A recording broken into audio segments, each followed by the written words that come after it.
Jessica. This is my wife, Laura. I'd like to tell you a story. Can I tell you a story? Oh, yeah. A little short story. I like short stories. 13 years ago, we were in Iraq. Oh, gosh. We were missionaries. We were there right there during the war. And one night I was away from the house, and 3 gunmen broke in to our house. And they broke Laura's nose. They beat our son Jonathan's eye to where it was just swollen. He couldn't even see. They locked Jessica in the bathroom. And they began to rob us of all the stuff that we had, computers and cameras and cell phones and all.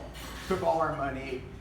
And they're holding the gun at Jonathan's head and screaming at Laura, we'll kill him, give us the money. Well, she'd already given him all the money we got. And so she's crying, and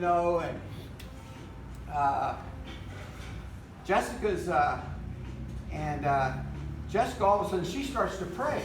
She's in the bathroom, and she starts to pray, and the leader bursts into the bathroom and says, what are you doing? She says, I'm praying to my God. Is that all right with you?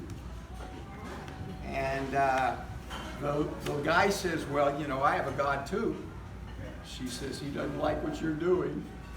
My parents have come over here to help you people, and you beat my mother and you beat my brother, and God doesn't like what you're doing. And the guy said, will God forgive me? And Jessica said, if you ask him. Pretty good for 15 years old, man. Amen. So anyway, he came out and they took all the stuff and they were gone. Well, I get home, oh my. And but basically everything is okay. Nobody's been killed. Nobody's permanently hurt. The eye will heal. The nose will heal. And everything is okay.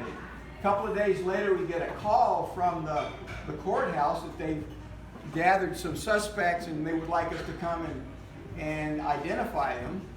So we go down to the courthouse and they bring out about 12 guys. But there was only one that Laura and Jessica and Jonathan could say, that guy was in our house. And but all these guys looked like they hadn't had any food at all. So the Lord just puts it on my heart to feed these prisoners. So we're in the courthouse, and so I go to the judge and I explain to him the situation. I ask him, would he write me an order that I can feed these prisoners? The judge looks at me like I'm crazy. But he likes the idea. He likes it. And so he writes me the order. We go and we get 3 roasted chickens and some bread and some apples. And we come down to the police station. And they've got all the prisoners back there. And we come in. Policemen are not happy to see us. This is not the way you treat prisoners. You don't feed prisoners. And so I said, well, I've got this order from the judge. I want to feed the prisoners. He says, no. I says, well, you better call the judge. So he calls the judge. Judge says, let me feed the prisoners. And he hangs up the phone. I said, oh, and I want to talk to the prisoners. No, you can't talk to the prisoners. No. He says, you better call the judge. I knew I'd connected with this judge. And so he calls the judge, and the judge says, let me talk to the prisoners. So we all go down underneath the building. We're in a dungeon, dirt floor, roof about like this. And way back at the back, there's these 13 guys, and they come out. And the police are over here, and the guards and the prison officials. And so we give them the food. And I say, would it be all right if I told them a story? Yeah, go ahead, tell a story. I said, well, one day they brought a woman to Jesus, these religious people, and they says, this woman has been caught in the very act of adultery. And the law of Moses says she should be stoned to death. What do you say? Jesus is knelt down.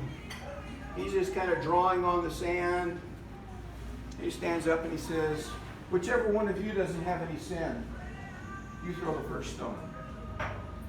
Beginning with the oldest man down to the youngest, they all dropped their stones and left. Jesus went up to the woman and said, Has no one condemned you? She says, no, no one.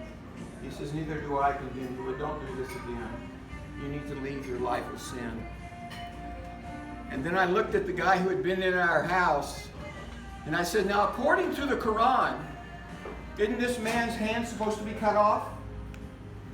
He got real quiet because they all knew that's what the Quran said.